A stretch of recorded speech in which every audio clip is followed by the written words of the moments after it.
Hello everybody and welcome to issue 2 of Comics Are Garbage. After the transitional horror episode last time with Jason X, segueing from my horror show to the comic show, this time we're going to go a little more traditional, not full-fledged capes and tights and all that, but one of my favorite kind of comic books, the anti-hero. Now, I could pick a character from Marvel. They have endless fucking anti-heroes, like Punisher, and so I'm gonna go with somebody a little less known, even though he has his own movie now that just came out last month, or March, because it's May now. Crazy. Anyway, so he has his own movie, so maybe he's not that small or little known anymore. So maybe we're gonna talk about Big Shot today, instead of Bloodshot. But no, we're going to talk about Bloodshot.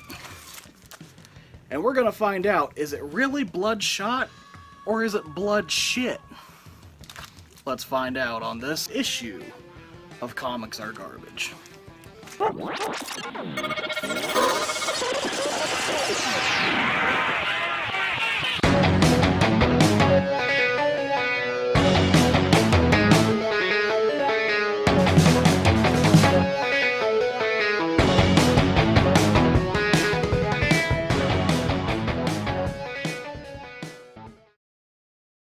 Before we get started, beware of spoilers for the comics and the movie, because you really can't talk about Bloodshot and his origin without giving away the first half of the movie. I mean, you could watch this and learn what I'm going to tell you and still enjoy the movie. I'll get to my review of that later. But just in case if you want to go in completely blind and you don't know anything about Bloodshot and you want to watch the movie clean slate, just, yeah, skip ahead. Or skip this whole episode. Because who the fuck watches this anyway? I'm gonna read off my phone now, but try to make it look like I'm not, because I have a 5-second memory. Look, I'm bored even doing this. Not really, it's late and I'm tired. Bloodshot was created by Kevin Van Hook and Don Perlin for Valiant Comics. Now, if you haven't heard of Valiant Comics, they came out around the 90s during the big 90s boom. There was Marvel and DC, the two big ones, and then everybody talks about in the 90s how Image came about. But there are many other indie comic book companies that came out too, like Dark Horse and Valiant being one of them. But really, with this issue, this episode, spoiler alert, I like Bloodshot. I like Bloodshot a lot. I didn't really know about him that much as a kid. I didn't know about him until I got older, because in the mid-2000s or so, Valiant kind of had a resurrection, and that's when I first picked up a couple issues. I got the first 4 issues. It's 1, and then 4. I have all of them in there because I'm cheap. I don't bag and board everything. Sometimes I put multiples in there. When I had my pull list at the time, a pull list is at a comic book shop. Basically a list that you give the owners to set aside for you each month or each week, however often the comics you want come out. And they'll set them aside for you, put them in a file. But I was reading so much stuff at the time that I wanted to try new things. And I tried Bloodshot, because it looked cool, and it was actually pretty good, but I just didn't have the money to keep buying what I had already been reading for a while, and new stuff, so after issue 4, I just kind of let Bloodshot go. And it wasn't until here recently, admittedly, yes, with the movie got my interest back into it again, and I picked up a new series, which you could actually pick this up. It's only 2 trades so far, only like 3 or 4 issues in each trade. These are about $10 each, so it's easy to catch up. Bloodshot has had many different series. It keeps getting I don't know if they get canceled or if they just told the story they wanted. But the problem with indie comics, and this happens in the big 2 a lot too, writers and artists just get switched out constantly, mostly because they're doing multiple things at once and they don't have time to make the deadlines. So they'll get somebody else, and eventually the thing just gets canceled or dropped. Maybe because of lack of sales, maybe something else, I don't know. But unfortunately, this happens to Bloodshot a lot. But each time that they redo it, it's still kind of the same. And that's kind of the bad thing about Bloodshot, is it's kind of the same story over and over, which is fine. Because if you love Punisher comics like I do, it's literally just Frank Castle killing some new people. Here's some new people. Frank killed them all. The end. Kind of the same with Bloodshot. Jeff Lemire did some stuff where they had a whole Spider Island take where everybody got Bloodshot powers, and it was ridiculous. So they've tried some things here and there, but just stick to the basics. I mean, with a Bloodshot comic, you know what you're gonna get. Full panels, excellent art for the most part, of Bloodshot just getting riddled with bullets and other things. Not much dialogue, very few dialogue boxes, mostly just art. So if you're a big fan of just comic art, these series are great. So about Bloodshot, and here's where the spoilers start. Originally his name was Angelo Mortelli, or something like that, and he worked for the mob. And his mob boss turned on him, so he turned state witness, and then he was stolen by this company called Project Rising Spirit. Think like Weapon X with Wolverine and Marvel and all that. And they took him and experimented on him, wiped his memory, and this is the basis of Bloodshot. They wipe his memory, program a new personality into him, or make them think that a certain person they want killed his family. So then with all the rage of that, he goes and kills that person. When he's done, they wipe him clean and start over again. And that's pretty much what every series of Bloodshot is him trying to find his true identity, because Angelo Mortelli might not be, and we find out later that that's not even his real personality or real identity. Before that, he was Raymond Garrison, and later we find out that that might not even be true. So right now, kind of like Wolverine for the longest time, didn't know who he was, and then he finally found out decades later.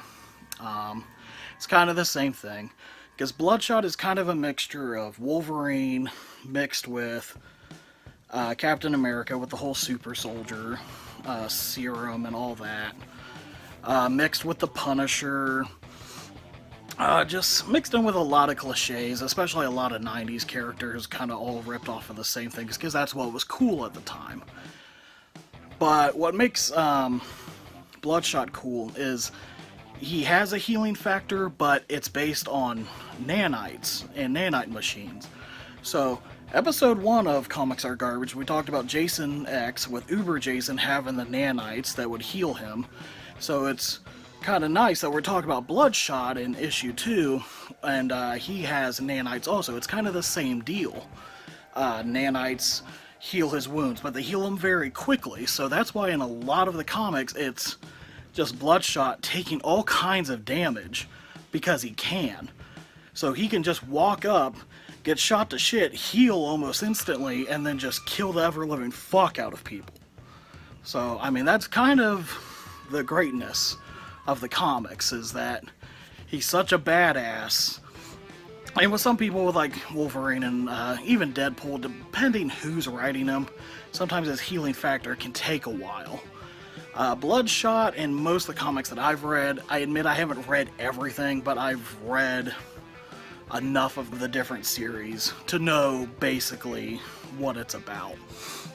And he heals a lot faster than Wolverine and Deadpool for the most part. Another problem with the comics, if we're going to talk negatives, like I said before, after a couple issues they might change artists. Sometimes in one issue there will be multiple artists, so page to page it'll be drastically different, and sometimes that can really throw you out of the you can't get into it very well because the art is just jarring how it changes. Problem with that also with the Punisher is that, like I said, he kills everybody. So there's not many reoccurring characters in Bloodshot comics, unless they're other characters from the Valiant universe, which we may talk about them some other day. But Bloodshot seems to be the poster boy of Valiant, the character that made Valiant, what it is today. And that's why he got a movie first. They're hoping, based on how that did, that they can create more and make a cinematic universe, because that's what everybody's fucking trying to do, of course. Worked for Marvel. DC's not doing too well, but it doesn't help that Bloodshot came out and then immediately the pandemic happened. March 13th, so not too long ago, the movie came out, starring Vin Diesel. I wasn't a big Vin Diesel fan, honestly. I liked him in Pitch Black, and that's kind of the movie that, made him known. And then everything after that, he's kind of monotone. It's mostly that I don't like, not that I don't like him, I don't like a lot of the movies he was in. I hate the Fast and Furious movies, except for some of the later ones because they just get so over the top. They're not even car movies anymore, it's just dumb, fun action, so. But when I heard Vin Diesel, I was like, my biggest gripe, I'm like, he's not gonna look like Bloodshot, he's gonna look like Vin Diesel. They're not gonna have him painted white.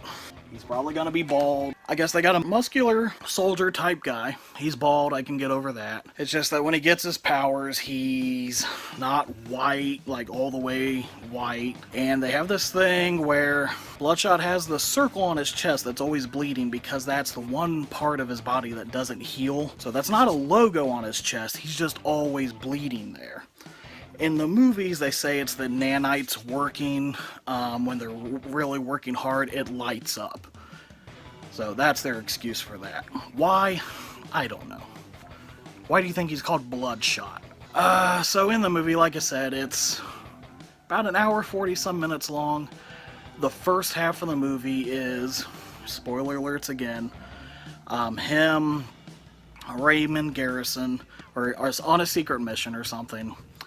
And the bad guy catches him, kills his wife in front of him, and then shoots him in the head.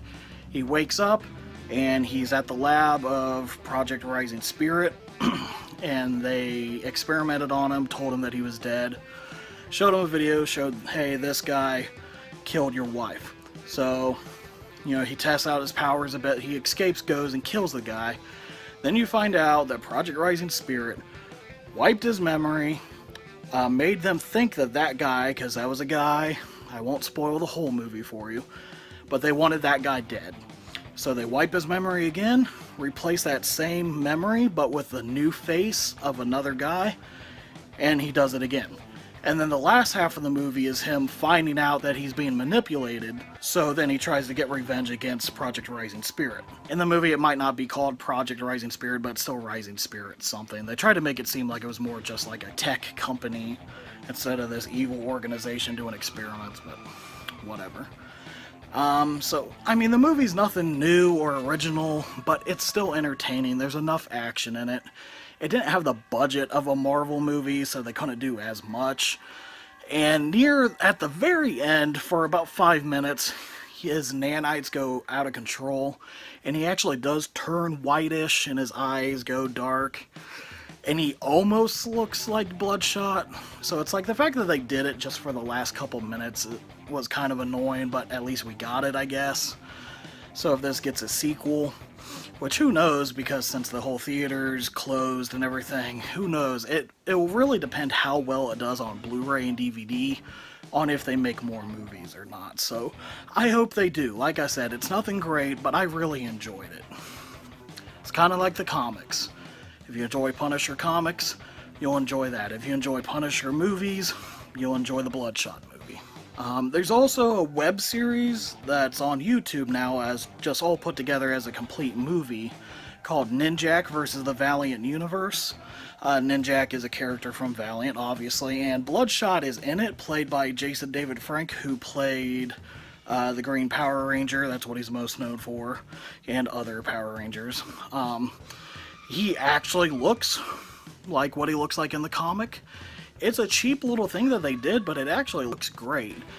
And they did a really good job casting Jason to play him. So that's on YouTube, look that up, watch that. Buy Bloodshot the movie when it comes out, buy some of the comics. But yeah, that's pretty much it, guys. Bloodshot, great comic, okay movie. Try it out, give it a chance, you know? I love Marvel, I love DC, but, and even Image is kind of getting like up there too, but where Image isn't even really considered the little guy anymore, but there are Valiant and many other smaller independent comic book companies that you should give a chance. Always help out the little guy, that's what I'm always looking for. That's why I have nothing but Marvel figures behind me, because I'm a fucking hypocrite.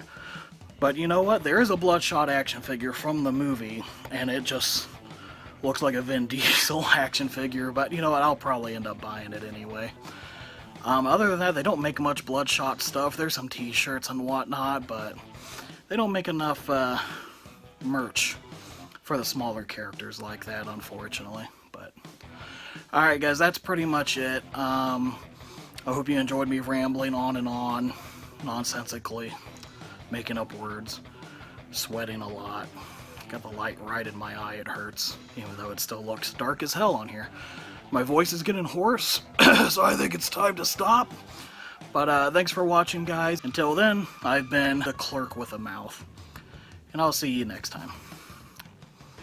And remember, comics are garbage.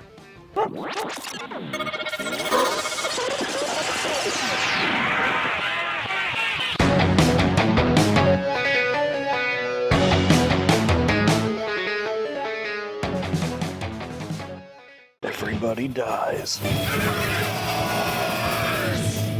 Horrible horror reviews for a horrible horror world.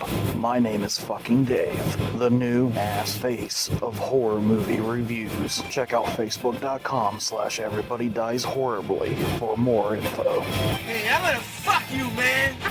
What's wrong with you? Look at you, you got a boner! God damn it. Shut up.